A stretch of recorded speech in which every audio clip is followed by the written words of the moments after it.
Hi everyone, I am doctor Monika Mishra. Welcome to my YouTube channel. NEET की information के लिए इस चैनल को सब्सक्राइब कर लीजिए अगर आपने सब्सक्राइब अभी तक नहीं किया है। आज का हमारा टॉपिक है, क्या स्कूल के साथ नीट की कोचिंग पॉसिबल है? क्या हम स्कूल के साथ नीट की तैयारी कर सकते हैं? क्योंकि कई बच्चों का ये डाउट आता है कि मैम हम बहुत ज़्यादा पजल हो जाते हैं जब हम तैयारी करने बैठ रहे हैं, हमें बहुत ज़्यादा थकान होती है, हम अटेंशन नहीं दे पाते, कैसे मेंटेन करें, स्कूल में भी बहुत काम होता है, फिर कोचिंग पे कैसे इतना ज़्यादा ध्यान दें, पढ़ाई कैसे करें, एफिशिएंट तरीका क्या है ये करने का, राइट? तो ये क्वेश्चन आप सबके दिमाग में होगा। तो बेटा पहले हम बात करते हैं, क्या ये चीज जो हम टॉपिक की बात कर रहे हैं, क्या ये स्टार्ट पे और प्रैक्टिकली पॉसिबल वे है? तो अगर आपको मैं एक छोटा सा स्टार्ट बताऊं, तो अगर हम एक ड्रॉपर के स्टूडेंट को देखते हैं और एक क्लास 11-12 के स्टूडेंट को देखते हैं, तो जो 12th में रनिंग बच्चा होता है उसका रेट ऑफ सिलेक्शन हमेशा ज्यादा होता है एज कम्पेयर टू उस स्टूडेंट के जो कि ड्रॉपर होता है। इसका रीजन क्या और ये कैसे पॉसिबल है? देखिए बेटा, आप एक ऐसी जगह पे हैं जो क्लास 11-12 के स्टूडेंट हैं, आप स्टडी के माहौल में भी हैं, आप पढ़ भी रहे हैं, आपका 11th पे भी बहुत फ्रेश है, आपका 12th पे अभी करंट आप कर रहे हैं। तो आप अभी स्टडी के इतने माहौल में कि अगर आप अभी कुछ करना चाहेंगे, अगर आप नीट के एग्जाम में अभी थोड़ी सी मेहनत कर लेंगे तो आपका एग्जाम बहुत इजीली निकल जाता है। वहीं एक ड्रॉपर बच्चे के साथ क्या होता है? पहला फैक्टर डिमोटिवेशन, क्योंकि उसको फील होता है कि मैं एक ड्रॉपर हूँ, मुझसे पहली बार नहीं हुआ। तो वो जो उसका पहला फेलियर होता है वो उसे कहीं ना कहीं लेट डाउन कर देता है, जिसकी वजह से वो सेकेंड टाइम पे भी वो एफिशिएंसी नहीं दे पाता। तो क्या हम अगर पहला हमें चांस मिला है तो पहली बार में क्या ये हिट हो सकता है? बिल्कुल हिट हो सकता है। तो इसको करने का सही तरीका क्या है, इसको किस तरीके से किया जाए? सही करने का तरीका ये है कि आप अपना एक फिक्स टाइम टेबल बना लीजिए, जो कि टाइम टेबल एक स्कूल के रूटीन के बाद होगा। यस, स्कूल का रूटीन, जैसे कि आप 2 बजे आ गए, आप 3 बजे स्कूल से आ जाते हैं, उसके बाद आप अपना एक टाइम टेबल फिक्स कर लीजिए, जो भी आपका टाइम होगा। अब आपको करना क्या है, देखिए, सपोज हम बायोलॉजी की बात कर लेते हैं, बायोलॉजी से स्टार्ट करते हैं। आपने कोई कॉन्सेप्ट पढ़ा, वो कॉन्सेप्ट जो है वो सपोज हम मान लेते हैं second chapter sexual reproduction flowering plant का। आपने कोई उसका कॉन्सेप्ट पढ़ा, जैसे कि हम 7 सेल और 8 न्यूक्लिएटेड स्टेट का एग्जाम्पल ले लेते हैं। आपने वो टॉपिक पढ़ा। अब अगर आप उसे बोर्ड के पर्पज से देखते, तो अभी इस साल को छोड़ दीजिए, इस साल तो PYQs आ रहे हैं, ठीक है, लेकिन अगर मल्टीपल चॉइस क्वेश्चंस आ रहे हैं, लेकिन अगर हम पहले बात करें तो सब्जेक्टिव में कैसा क्वेश्चन आता था कि भाई आप उसको पूरा डिस्क्राइब कीजिए, आप उस प्रोसेस को डिस्क्राइब कीजिए। 6 नंबर 5 नंबर में क्वेश्चन आता था, आप लिखते थे, डायग्राम बनाते थे। तो जब आप लिखते थे, डायग्राम बनाते थे, तो आपको कहीं ना कहीं वो टॉपिक आता है, इसका मतलब, राइट? सेम चीज आपको यहाँ पर नीट में अप्लाई करनी है। आपने जो कॉन्सेप्ट पढ़ा उस कॉन्सेप्ट को आप सेम रहने दीजिए, जो भी आपने पढ़ा है उसे बिल्कुल उसी तरीके से पढ़िए जैसा आप पढ़ते हैं। पढ़ते हुए ये जरूर ध्यान रखिए कि आप इस टाइम पे दोनों की तैयारी कर रहे हैं, आप ऑब्जेक्टिव क्वेश्चन भी रेडी कर रहे हैं और आप साथ साथ में ही सब्जेक्टिव क्वेश्चन भी रेडी कर रहे हैं।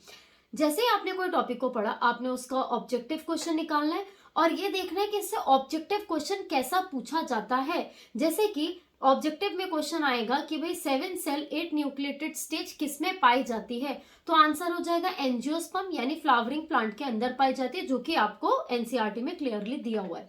तो इसी तरीके से छोटे छोटे क्वेश्चन पे हमें ध्यान रखना है। टिप नंबर 1, ठीक है। टिप नंबर 2, जो भी आप टाइम टेबल बनाएंगे उस टाइम टेबल को बहुत ज्यादा स्ट्रिक्टली फॉलो कीजिएगा।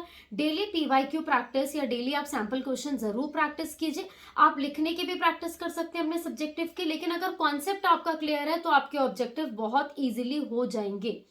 फिर टिप नंबर 3, अगर हम टिप नंबर 3 की बात करें तो ये क्या है?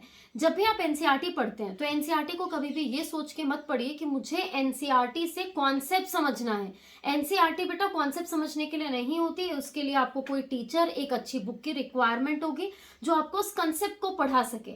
एनसीईआरटी है एक क्वेश्चन बैंक है, एनसीईआरटी के हर एक पैराग्राफ से 1 से 10 क्वेश्चन बनते हैं, तो आपको वो पैराग्राफ निकालना है, उस पैराग्राफ से क्वेश्चन निकालने। जब भी आप एनसीईआरटी को देखें तो उसकी हर लाइन में ये समझिए कि ये भी क्वेश्चन पूछा जा सकता है, हर लाइन मेरे लिए क्वेश्चन हो सकती है। तो सिर्फ 2 एनसीईआरटी की बुक से आप पूरा नीट का पेपर क्लियर कर सकते हैं, क्योंकि नीट जो है वो पूरा टोटली एनसीईआरटी से ही आता है, ठीक है। तो 97-98% आपका सिलेबस पूरा एनसीईआरटी से कवर हो जाएगा।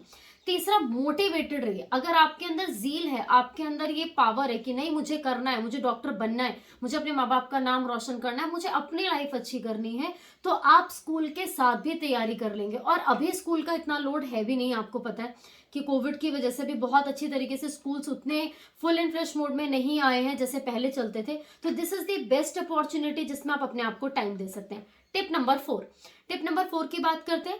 आपके लिए 6 आवर्स की नींद बहुत सफिशिएंट होती है, तो सुबह 6 बजे आपका दिन शुरू हो जाना चाहिए और रात को 12 बजे तक आपका दिन चलना चाहिए।